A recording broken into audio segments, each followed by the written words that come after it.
মানেন রাসূলকে নেতা মানেন? রাসূলকে নেতা মানলে কোরআনের যখন বিরোধিতা করলো, বক্তাকে মঞ্চ থেকে পুলিশের হাতে ধরায় দিল, ওরা এসে স্লোগান দিয়ে লাঞ্ছিত করলো, তখন ময়দান ছেড়ে পালালেন কেন? হুঙ্কার দিয়ে সামনে দাঁড়ালে সিঙ্গারা খাওয়া পাতি নেতা ওই মাহফিল থেকে পালায়ে বাড়ি যেতে বাধ্য ছিল। একাম করেন নাই তো?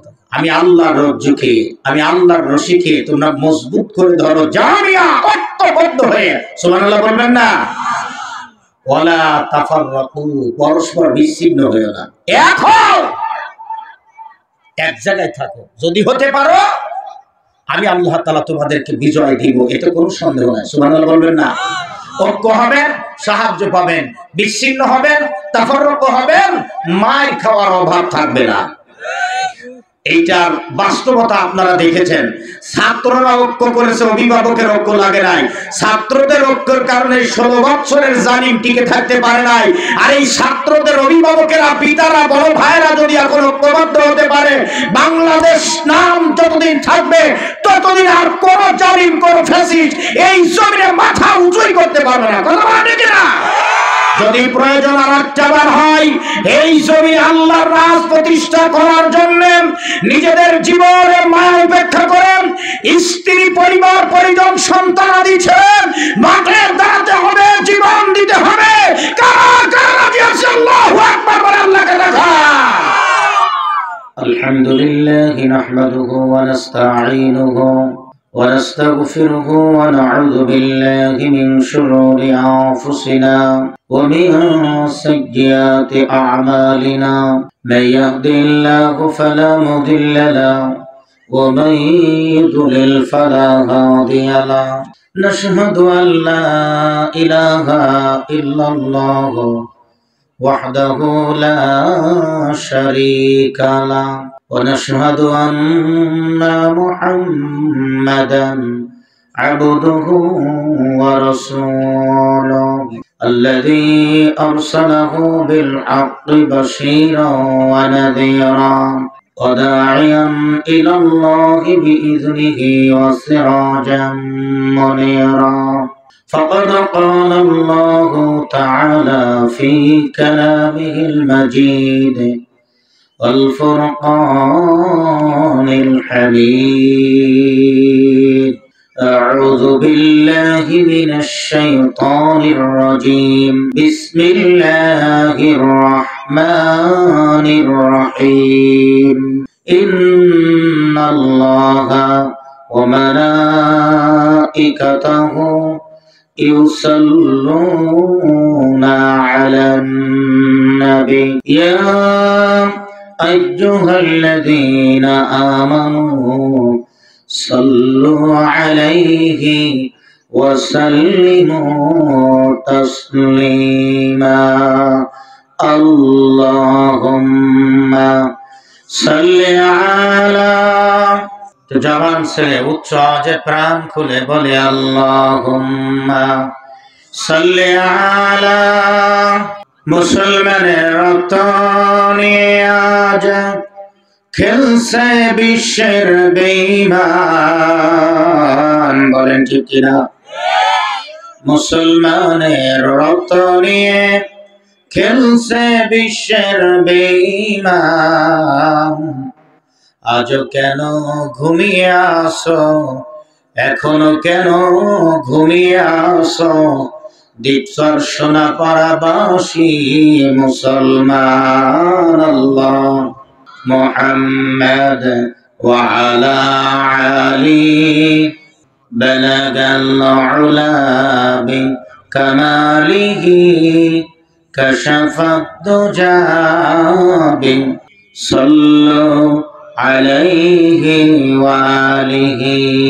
ঐতিহ্যবাহী পাবনা সদর উপজেলাধীন দীপসর সোনাপাড়া জামে মসজিদের উদ্যোগে আয়োজিত ত্রয়োদশ বার্ষিক তাফসীরুল কোরআন মাহফিলের সম্মানিত সাহেব সদর জনাব সভাপতি আলহাজ আবুল কাসেম, সভাপতি Imam Gazzari girls school and college ও আল আমানা মডেল একাডেমি পাবনা। আজকের মাহফিলের প্রধান অতিথি পাবনার প্রাণপ্রিয় নেতা, গণমানুষের আমাদের শ্রদ্ধাভাজন মুরব্বী শহীদ মাওলানা আব্দুস সুবহান রহিমাহুল্লাহ কলিজার টুকরা সন্তান প্রিয় বড় ভাই জনাব নিসার আহমেদ নানু আতাআল্লাহ উমরা বারাকাল্লাহু ফি হায়াতিক। আমরা সকলে বলি আমিন। জলসা পরিচালনায় আছেন জনাব মোহাম্মদ ইমান আলী, প্রধান শিক্ষক, আল আমান মডেল একাডেমি পাবনা, সভাপতি অত্র মসজিদ। কোরআনুল কারীমের মাহফিলে আসবার বসবার তৌফিক এনায়েত করেছেন। মনিবের শানে শুকরগুজার হচ্ছি জবান ছেড়ে উচ্চ আওয়াজে সকলেই পড়ছি আলহামদুলিল্লাহ। আমার সাথে পড়েন রব্বানা লাকাল হামদ হামদান কাসীরান তাইয়িবান মুবারাকান ফি ইয়া রাব্বি লাকাল হামদু কামা ইয়ানবাগি লিজালালি ওয়াজহিকা ওয়া আযীমি সুলতানিকা। বলেন তো শুকরিয়া আদায় করলেন কার? আওয়াজ কার? আল্লাহ পাকের শুকরিয়া আদায় করার দরকার আছে না নাই? আমরা কি শুকরিয়া আদায় করতে রাজি আছি? সবাই করি তো ইনশাআল্লাহ। এসব নামাজ যারা পড়েছেন তারা একটা হাত দেখান, অন্য লোকেরা দেখাবেন না। মানেন রসুলকে নেতা মানেন? রসুলকে নেতা মানলে কোরআনের যখন বিরোধিতা করলো, বক্তাকে মঞ্চ থেকে পুলিশের হাতে ধরায় দিল, ওরা এসে স্লোগান দিয়ে লাঞ্ছিত করলো, তখন ময়দান ছেড়ে পালালেন কেন? হুঙ্কার দিয়ে সামনে দাঁড়ালে সিঙ্গারা খাওয়া পাতি নেতা ওই মাহফিল থেকে পালায়ে বাড়ি যেতে বাধ্য ছিল। এই কাম করেন নাই তো? আলহামদুলিল্লাহ। না সংখ্যায় আজকে বেশি আছে, আলহামদুলিল্লাহ। বলেন আলহামদুলিল্লাহ। ও ভাই, যারা শুধু জুমা পড়েন খুব ভালো করে নিবেন। অনেকে আছে শুধু জুমা পড়ে, কেউ আছে ফজর আর মাগরিব পড়ে, কেউ আছে খালি দুই ঈদে পড়ে। এরকম লোক আছে না? একটু লক্ষ্য করবেন, যারা শুধু সপ্তাহে পড়েন তাদের জন্য একটা ছোট্ট কথা, সপ্তাহে একবার খাবেন, একবারের বেশি খাবেন না। আপনার দেহ সুস্থ রাখার জন্য দিনে 4-5 বার খান। কি? যারা কম খায় তারা দিনে 3 বার খায়।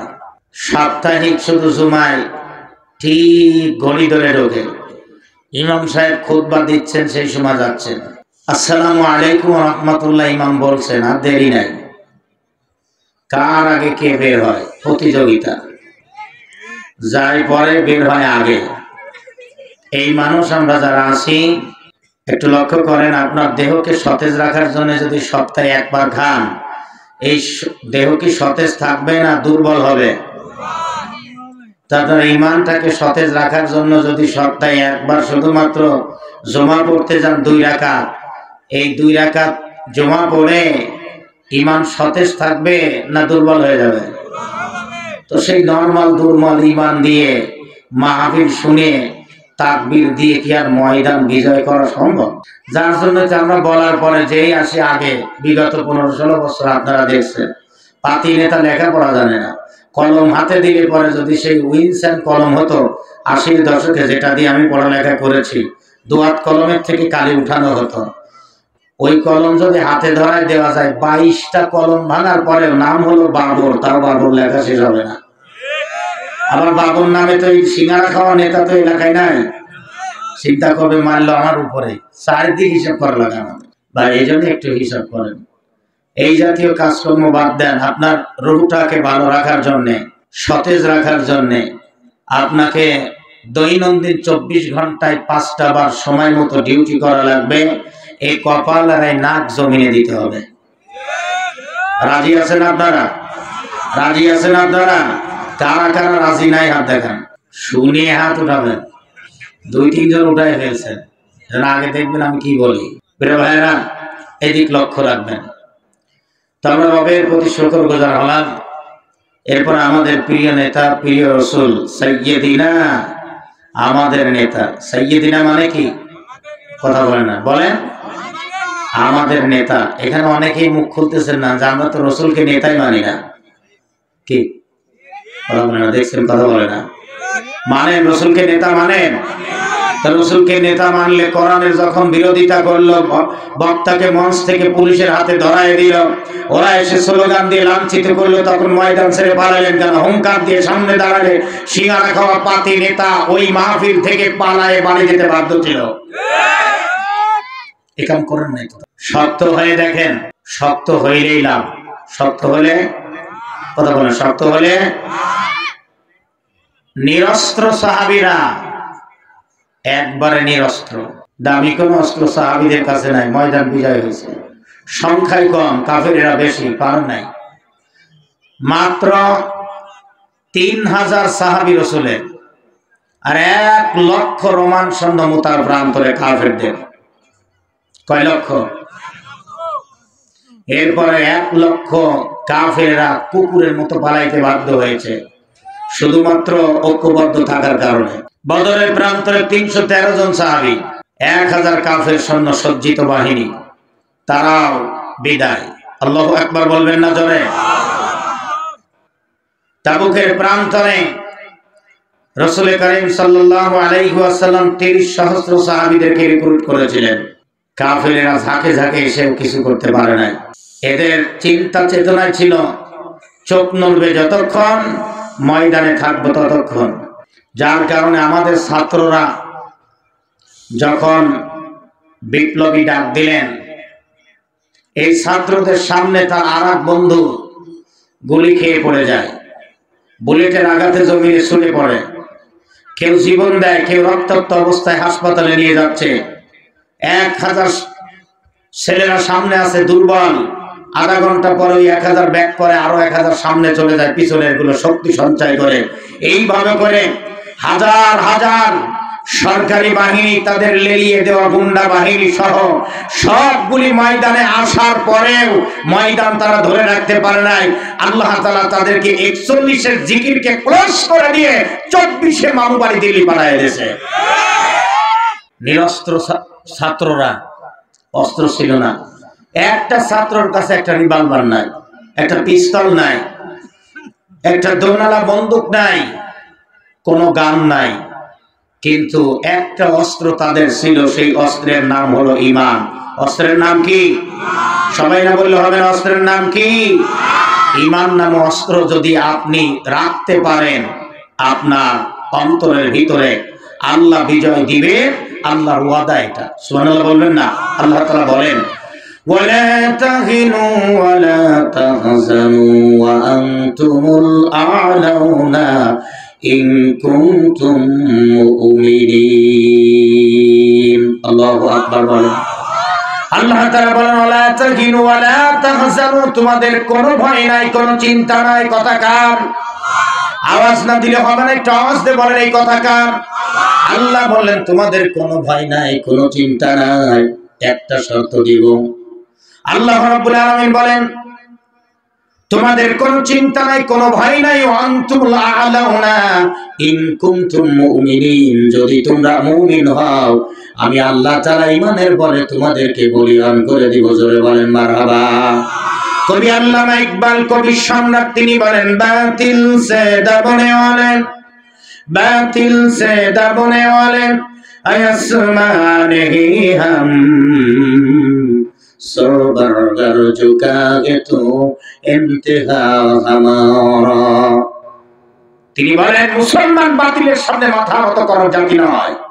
ওই আকাশ সাক্ষী আর জমিন সাক্ষী, মুসলমান বাতিলের কাছে মাথা নত করে না। চতুর্দিকে অস্ত্রের ঝনঝনানি, মাঝখানে যদি একাও পড়ে থাকেন, অসংখ্য কাফেররা ঘিরে নেবার পরে সঙ্গী সাথী কেউ নাই, ঈমানের দাবিতে অটুট হয়ে এই মুসলমান নারায়ে তাকবীর আল্লাহু আকবার স্লোগান দিয়ে সামনের দিকে যখন আগায় চলে যায়, আল্লাহ সুবহানাহু ওয়া তাআলা বিপ্লব দিয়ে দেন। জোরে বলেন কথা ঠিক না? বিশ্বনেতা মুহাম্মদুর রাসূলুল্লাহ সাল্লাল্লাহু আলাইহি ওয়াসাল্লাম তার জীবন দশায় যা ঘটেছিল একটু লক্ষ্য করবেন।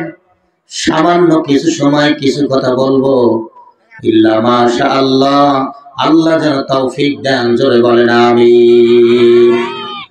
তো যে নেতার আনুগত্য অনুসরণ করলে আল্লাহ তাআলা এই দিনের বিজয় দিবেন, আমাদেরকে মাফ করে দিবেন, ওই নেতার প্রতি প্রাণ খুলে একবার দরুদ পড়েন, সকলেই পড়ি সাল্লাল্লাহু আলাইহি ওয়াসাল্লাম। আমরা বিগত দিনে দেখেছি অনেক মানুষ আমাদের নামের তালিকা করেছে ঘরের মধ্যে বসে বসে। কথা না বললে হবে, একটু বলেন। তালিকা তারা করেছেন, এমন কি 4 তারিখ রাত আগস্ট, 5 তারিখে তো আল্লাহ তাআলা বিপ্লব দিয়ে দিলেন, 4 তারিখ রেখে আল্লাহ সুবহানাহু ওয়া তাআলা কি ihsanটাই করলেন আমাদের প্রতি। ওই রাতে যখন বেঈমানেরা নামের তালিকা করতে লাগলো, আমরা বাড়ি ঘরে থাকতে পারি নাই, আল্লাহ তাআলা দেখলেন নামের তালিকা জীবন অনেক করেছি, এখন তালিকা করা লাগবে না, তালিকা ছাড়াই এখন বের করে দিব। কথা না বললে হবে না, বলেন। সুতরাং তালিকা ছাড়াই আল্লাহ বের করে দিয়েছেন। এখন কাজ যেটা সেটা হলো এই তালিকা ছাড়া যে আল্লাহ তাআলা বের করে দেওয়ার ক্ষমতা রাখে, নতুন করে পৃথিবীতে যদি কেউ আবার ইসলামকে নিয়ে, কোরআনকে নিয়ে, আল্লাহর দ্বীনকে নিয়ে ষড়যন্ত্র করে, হেলিকপ্টারের ওঠার টাইম থাকবে না। এজন্য আসুন একটু কথা নেই, আল্লাহ যেন তৌফিক দেন, বলেন আমিন। যেন আমাদের ঐক্যবদ্ধ হতে হবে। কি হতে হবে? কথা বলেন না কেন? কি হতে হবে? এক জায়গায় থাকা লাগবে। আপনাদের এই দ্বীপচর, সোনাপাড়া, এটা যদি এক থাকে, পাশের গ্রামের থেকে এই গ্রামের একটা ছেলের গায়ে হাত দিতে ভয় পাবে। কি ভয় পাবে? কেন জানেন? যার গায়ে যে হাত দেব যতই ছোট হোক, ওদের গ্রামের যে ঐক্য আছে, যে ইউনিট শক্ত, যে কোনো মুহূর্তে আমার এই হাতটা নাই হয়ে যেতে পারে, আগামী দিনে হাত আর সাথে থাকবে না, এই ভয়ে আর কেউ হাত দেবে না। আর যদি দেখে একটারে মারলে 20টা ঘরে ওঠে, সপ্তাহে সপ্তাহে মার খাওয়া লাগবে। ঠিক বোঝা আছে তো কথা? এখন আমাদের বাংলাদেশ, আমাদের ছেলেরা, আমাদের ছোট ভাইগুলি যে পরিশ্রম করে বিপ্লবটা এনে দিয়েছেন, আমরা যদি সেই বিপ্লব ধরে রাখার জন্য আমরা অভিভাবক এখন যারা, আমরা যদি ঐক্য পোষণ করতে পারি, এক হতে পারি, একটা প্ল্যাটফর্মে, একটা মাঠে, একটা ফিল্ডে দাঁড়ানোর যদি মন তৈরি করতে পারি, নতুন করে কোনো ফ্যাসিস্ট, কোনো জালিম আমাদের মাথার উপর আর চড়ে বসতে পারবে না। এজন্য আমাদের এক থাকার দরকার আছে না নাই? এই যে আছে শব্দটা আপনারা বলেন, বাস্তবতায় থাকা লাগবে, এটা মাথায় রেখে। কেননা আপনারা যদি বাস্তবে না আসেন, আল্লাহর দ্বীন প্রতিষ্ঠা সহজে হবে না। আল্লাহ রাব্বুল আলামিন আমাদেরকে দায়িত্ব দিয়েছেন, কোরআনে কারিমের দিকে তাকান। এবার বান্দারে একা একা কোনো কাম করলে হবে না। এই সমাজ থেকে যদি তুমি ভালো কিছু আশা করতে চাও, ঐক্যবদ্ধ হওয়া লাগবে। আল্লাহ বলেন, واعتصموا بحبل الله جميعا ولا تفرقوا واعتصموا بحبل الله جميعا। আমি আল্লাহর রজ্জুকে, আমি আল্লাহর রশিকে তোমরা মজবুত করে ধরো, জামিয়া, ঐক্যবদ্ধ হয়ে। সুবহানাল্লাহ বলবেন না? ওয়ালা তাফাররাকু, পরস্পর বিচ্ছিন্ন হয়ো না, এক হও, এক জায়গায় থাকো। যদি হতে পারো, আমি আল্লাহ তাআলা তোমাদেরকে বিজয় দিব, এতে কোনো সন্দেহ নাই। সুবহানাল্লাহ বলবেন না? ঐক্য হবেন, সাহায্য পাবেন, বিচ্ছিন্ন হবেন, তাফাররুক হবেন, মার খাওয়ার অভাব থাকবে না।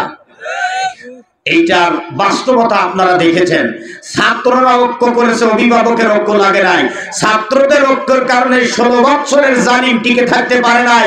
আর এই ছাত্রদের অভিভাবকেরা, পিতারা, বড় ভাইরা যদি এখন ঐক্যবদ্ধ হতে পারে, বাংলাদেশ নাম যতদিন থাকবে ততদিন আর কোন জালিম, কোন ফ্যাসিস্ট এই জমিনে মাথা উঁচুই করতে পারবে না। কথা বলেন ঠিক না? যদি প্রয়োজন আর একটাবার হয়, এই জমি আল্লাহর রাজ প্রতিষ্ঠা করার জন্য নিজেদের জীবনের মায়া উপেক্ষা করেন, স্ত্রী, পরিবার, পরিজন, সন্তান আদি ছেড়ে মাঠে দাঁড়াতে হবে, জীবন দিতে হবে। কারা কারা রাজি আছে? আল্লাহু আকবার বলে আল্লাহকে দেখা। আল্লাহ কবুল করেন, বলেন আমিন। জোরে বলেন আমিন। আল্লাহ রাব্বুল আলামিন কি বলেন এবার দেখেন। এই কামগুলি যারা করেছিলেন, সমাজ থেকে শিরক যারা দূর করে দিয়েছিলেন, কুফরি দূর করে দিলেন, বেদাতটাকে শেষ করে দিলেন, এটাতে সয়লাভ হয়ে আছে এখন জমিন। আল্লাহ তাআলা কোরআনুল কারীমের মধ্যে এভাবে করে ১৫০০ বছর আগে জানাই দিলেন, বান্দারে তোদের উপরে কিছু দায়িত্ব আমি দিচ্ছি, দায়িত্ব পালন করা লাগবে। ওয়াকাতিলুহুম حتى لا تكون فتنة ويكون الدين لله فإن انتهوا فلا عدوان إلا على الظالمين আল্লাহ তাআলা বলেন কাতিলুকুম হাত্তা লা তাকুনা ফিতনা তোমরা সংগ্রাম করো লড়াই করো যুদ্ধ করো যে পর্যন্ত না ফিতনার অবসান হয় ওয়ায়াকুনা দীনু লিল্লাহ ফিতনা যদি শেষ হয়ে যায় আল্লাহ বলেন এর পরবর্তী অপশন তোমাদেরকে দিলাম আমি আল্লাহর দ্বীন এই জমিনে প্রতিষ্ঠা করা লাগবে একটু জোরে জোরে বলা যায় কি এখন মারহাবা কার দ্বীন প্রতিষ্ঠা করা লাগবে আল্লাহর দ্বীন প্রতিষ্ঠা করা লাগবে আল্লাহ তাআলা এবার জানান 3 নম্বরে ফাইনিন তাগাউ ফালা উদওয়ান অতঃপর যদি তারা নিবৃত্ত হয় আত্মসমর্পণ করে সারেন্ডার হয় কারো প্রতি কোনো জুলুম করতে পারবে না ইল্লা বাট কিন্তু আলা যালিমিন যারা জালিম তাদের ব্যাপারটা আলাদা ওই জালিম থেকে ঈমানদারদেরকে সতর্ক হওয়া লাগবে এই আদেশ কার একটু জোরে না বললে হবে না জোরে বলেন এই আদেশ কার এই আয়াতের ব্যাখ্যা বিশ্লেষণে যেভাবে আমি যাব এই আয়াতের ব্যাখ্যা বিশ্লেষণের জন্য একটু সময় নেন বলবো এত আস্তে বললে হবে না জোরে বলেন বলবো চেনেন তো বাইক চেনেন না চেনেন না কে কে সেই লোক করে হাত দেখান তো দেখি প্রিয় ভাইরা আমার বললাম আল্লাহ বলেন ওয়াকাতিলুহুম হাত্তা লা তাকুনা ফিতনা সংগ্রাম করো লড়াই করো যে পর্যন্ত না ফিতনার অবসান হয় এবার আপনারা বলেন তো দেখি আমাদের দেশে ফিতনা আছে না নাই ফিতনা কি বলেন তো দেখি তাফসীরের পরিভাষা হলো ফিতনা 3 প্রকার ফিতনা হলো শিরক ফিতনা হলো কুফর ফিতনা হলো বিদআত একটু মেলান তো দেখি শিরক আর কুফর কি জিনিস একটা দৃষ্টান্ত নেন বোঝা একবারে সহজ হবে শিরক আর কুফর হলো যে আপনাদের বাড়িতে সুন্দর সুন্দর গাভী যাদের আছে কয়েক লিটার দুধ ওই গাভীর থেকে আল্লাহ তাআলা দেন 1 লিটার দুধ নিলেন মনে করেন আমের সময় খিসা পাতা বাড়িতে আছে বা কিনে আনলেন ল্যাংড়া আনলেন গোপাল ভোগ আনলেন হিমসাগর আনলেন আম্রপালি হাড়িভাঙ্গা এই ভালো ভালো আমগুলি আপনার বাড়িতে আছে ফ্যামিলি মেম্বার 5-6 জন বাড়িতে আছেন 1 লিটার দুধ দিয়ে আম মিক্সার করে নিলেন সবাই তৃপ্তি সহকারে রাতে পান করবেন কিন্তু ওর ভিতরে আপনি দিয়ে দিয়েছেন হলো নাইট্রিক অ্যাসিডের সাদা দানা 4-5টা দুধের কালার চেঞ্জ হবে না ওটার ধরনা বাড়ে এখন আপনারা বলেন তো দেখি নাইট্রিক অ্যাসিড যদি আপনার পেটে যায় ফজরের মুয়াজ্জিন যখন আযান দিবে ওই আযান শুনে কি ফজরে মসজিদে জামাতে আসতে পারবেন কি হবে বলেন না কেন কি হবে শেষ তার মানে আপনি মারা যাবেন ওই বিছানায় পড়ে থাকলেন আর ওঠার ক্ষমতা নাই শিরক আর কুফর যাদের মধ্যে আছে তারা ঈমান থেকে মুসলমান থেকে খারিজ হয়ে গেছে নতুন করে তওবা করে আবার ঈমান আনা লাগবে এই কথা বলে হবে না জোরে বলেন এই শিরক আর কুফরের যারা প্রশ্রয় দেয় তাদের সাপোর্ট আপনি করেছেন তার মানে আপনারও ঈমান নাই সারা জীবন কি কামটা করলেন 1 কাপ চা খাওয়ার লোভে একটা মিষ্টি খাওয়ার লোভে অনন্ত মনের ওই চা দুধ চা সর চা খাওয়ার জন্য আপনি আপনার জীবনটাকে ধ্বংস করেছেন আর যদি ঈমান নাই থাকে মসজিদের মধ্যে সারা রাত তাহাজ্জুদ পড়েও কোনো লাভ নাই এত আস্তে বললে হবে না জোরে বলেন আশেপাশে হিন্দু আছে নাকি আছে আচ্ছা যেখানে আছে সেখানটা নিয়েই বুঝাই হিন্দুর পরিমাণ আমাদের দেশে অনেক কম বিশেষ করে আমাদের ডিস্ট্রিক্টে অনেক কম দক্ষিণে গেলে অনেক পাওয়া যায় প্রচুর আছে দক্ষিণে এই হিন্দুদের মনে করেন যে 500 হিন্দু একটা এলাকা আছে আমাদের এলাকায় গ্রামের বাড়িতে যেমন 1000 খানেক হিন্দু টোটাল নাই বাচ্চা টাচ্চা দিয়েও মেলে না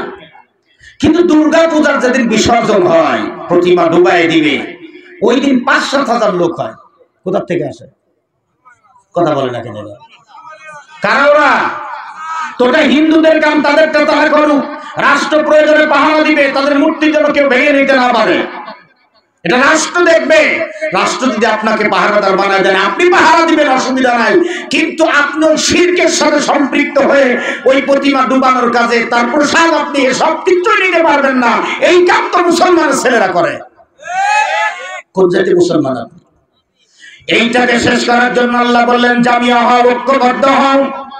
এই ঐক্যবদ্ধ হয়ে ময়দানে এখন দাঁড়ানো লাগবে। আর এইটা আল্লাহর নবীর জমানায় ছিল। কাফেরদের এই শিরক কুফরি করা দেখে নবী তাদেরকে দাওয়াত দিয়েছিলেন, আর ওই মুহূর্তেই বাধাগ্রস্ত হয়েছিল। অনেক আলেমেরা আছে, তাদের কোনো সমস্যা নাই, জিজ্ঞেস করলেই বলে আমার নামে কোনোদিন কেস হয় নাই, পুলিশ আমাদের কিছু বলে না, মহল্লার আমার সবাই ভালোবাসে। আর ভাই এইটাই স্বাভাবিক, সকল পরিবারের কাছেই গোল আলু ভালো লাগে, কারণ ওটা ভর্তা হয়, ওটা ভাজি হয়, নিরামিষে যায়, মাছে যায়, গোশে যায়, আলু দিয়া ডাউল বানায়া এরপরে সেটাও সবজি হিসাবে খাওয়া যায়। কথা বলেন ঠিক কিনা? গোলাম মার্কা মৌলবী যারা, এদের সমস্যা ছিল না। কিন্তু তুমি বোঝো নাই বন্ধু, বনের সিংহগুলি বাঘগুলি যদি সব শেষ হয়ে যায়, বনদস্যুরা ওই জঙ্গল দখল করে নিয়ে নিবে। কথা বলেন ঠিক কিনা? যার কারণে ভারতের টার্গেট ছিল এদেশের শীর্ষ আলেম রাজনীতিবিদ যারা, তাদেরকে হত্যা করে দাও, বাংলাদেশ আমাদের কুক্ষিগত থাকবে। কিন্তু আমাদের ছাত্ররা তা মেনে নেয় না। কথা বলেন ঠিক কিনা? এসবিন ধরে রাখার জন্য ময়দানে নামতে হবে। আল্লাহু আকবার বলে মুসলমান। আলহামদুলিল্লাহ। মা বোনেরা, পিছনে জায়গা নেই, সামনে কিছু আছে, যতটুক লাগে জায়গা ততটুক নেন, বাদ বাকিটা আপনি সামনে আগায় নেন, অন্যদেরকে জায়গা করে দিবেন ইনশাআল্লাহ। বলেন ইনশাআল্লাহ। কষ্ট হচ্ছে আপনাদের? কিন্তু ওই দোকানপাটের মধ্যে আমাদের ছেলেরা এখনো বসে আছে। ওরা জীবনে ঝালমুড়ি খায় নাই, ছোলা খায় নাই, ফুচকা খায় নাই, পেঁয়াজু খায় নাই, জিলাপি খায় নাই, আজকেই খাবে। ঠিক না? এই মনে হয় জীবনের প্রথম। এবার বেদাতটা কি সেটা দেখেন, বলবো কি বলবো না? এত আস্তে বললে বলা যাবে না, বলবো কি বলবো না? বেদাতটা হলো সেই জিনিস যে কামটা রাসূল করে নাই, সাহাবীরা করে নাই, খোলাফায়ে রাশিদিনরা করে নাই, আমি আপনি বানায়া ইবাদতের উদ্দেশ্যে পালন করি, এটার নাম ইসলাম নয়। এটা প্রথম মনে রাখবেন। এই বেদাত হলো এই জিনিস।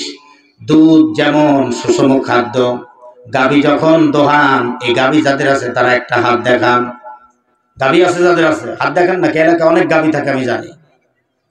চিন্তা করতে হুজুর দুধ দিবে নাকি? না রে ভাই, আমি দুধ চাবো না।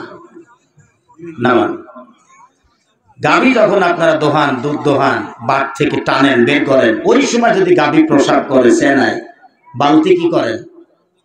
কথা বলে না কেন? বলেন কোন দিকে? পিছনে? কোন দিকে? সামনের দিকে। কারণ কি ভাই? পড়লে কি হয়? দুধ নষ্ট হয়ে যায়। আসলে তাই 8 লিটার 10 লিটার দুধ হবে। এই 10 লিটার দুধের দাম বর্তমান সর্বনিম্ন 800 টাকা, কারণ 80 টাকার কম লিটার এখন নাই। একটু বোঝেন। আপনার দুধটাকে সেভ করার জন্য, এই প্রফিটটাকে আপনি ধরে রাখার জন্য 2-1 মিনিট প্রসাব করতেছে গাভী, বালতিটাকে সরায় রাখেন নিরাপদ দিকে, যাতে করে ওর প্রসাবটা ভিতরে না যায়, দুধ যেন নষ্ট না হয়। এখন আপনি মিলান তো দেখি, গাভীর দুধকে যেমন গাভীর প্রসাবে নষ্ট করে দেয়, আমরা কোরআন সুন্নাহ ভিত্তিক যে আমলগুলো করি, ওই আমলগুলো মানব রচিত বানানো সবের নিয়তে আমলে তা নষ্ট করে দেয়। কারণ আপনি তখন রসুলের চাইতে বেশি জ্ঞানী সাজলেন। কথা মনে হয় বোঝেন নাই? রসুলের চাইতে জ্ঞানী লোক আসমানের নিচে জমিনের উপরে আছে নাকি? আর আসবে নাকি? তাহলে আপনি সেইটা বাদ দিয়ে নিজে বানায়া বানায়া যে আমলগুলো দিলেন, যেটার সাথে কোরআনের সম্পর্ক নাই, সুন্নাহর কোনো সম্পর্ক নাই, আপনি বানায় দিলেন আর বলছেন কামটা তো দেখতে ভালো, হয়তো ভালো। আমি একটা প্রশ্ন করি, জবাব দেন। এশার ফরজ নামাজ ইমাম সাহেব কয় রাকাত পড়াইছেন? বলেন। 1 রাকাত বেশি পড়াইলে কামটা তো ভালো, 2টা সিজদা বেশি হবে। লোকমা দেন কেন? দাঁড়াইতেই তো দেন না। কি দাঁড়াইতেই দেন না? খালি লোকমা লোকমা দেন, তখন দাঁড়াইতেই দেন না। ইমাম সাহেব তাশাহুদে বসে উঠেন না, লোকমা দিয়ে এটা প্রমাণ করে দেন। আপনারা দাঁড়ানোর দরকার নাই, 4 হয়ে গেছে। তাই যদি হয়, এটা যেমন বানাতে পারবেন না, এই দিনের ভিতরে আপনি যোগ বিয়োগ করতে পারবেন না। যদি করেন তাহলে কি হবে দেখেন। কিয়ামতের দিন আল্লাহর নবী সকলের আগে হাউজে কাউসারে পৌঁছে যাবেন, পানি আর পেয়ালা ভর্তি নেবেন। এরপর উম্মতদেরকে রাসূল চিনবেন, সেই উম্মতেরা রাসূলকে চিনবেন। এরপরে পানির পেয়ালা রাসূল দিতে যাবেন, ফেরেশতারা বাধা দিবেন, ইয়া রাসূলুল্লাহ আপনি পানি দিবেন না। আল্লাহ নবী ফেরেশতাদেরকে বলবেন কেন বাধা দাও?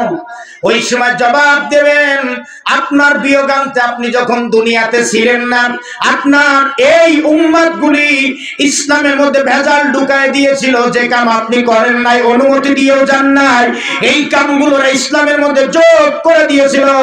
আল্লাহর নবী একটা শব্দ তখন দুইবার বলবেন, সুহকান সুহকান, দূর হয়ে যাও, দূর হয়ে যাও। এখন আপনারা বলেন তো দেখি, রাসূল যদি দূর করে দেয়, বাঁচানোর মতো কোন নেতা আছে? পীর সাহেব আছে? তা কোন পীর তো বলেই ফেলেছেন জাহাজে করে কিয়ামতে জান্নাতে নেবে। আমি চিন্তা করলাম, আগেই বিরোধিতা করে সাহস পাই নাই যে কিতাবের কোন ফাঁকায় কথাটা লেখা আছে খুঁজে দেখি। খুঁজে খুঁজে বিজ্ঞ আলেমদের সাথে পরামর্শ করে করে দেখলাম কিয়ামতের মাঠে কোনো পানি থাকবে না, আর পানি যদি না থাকে জাহাজের তো প্রশ্নই ওঠে না। কথাটা বললে হবে না বলেন?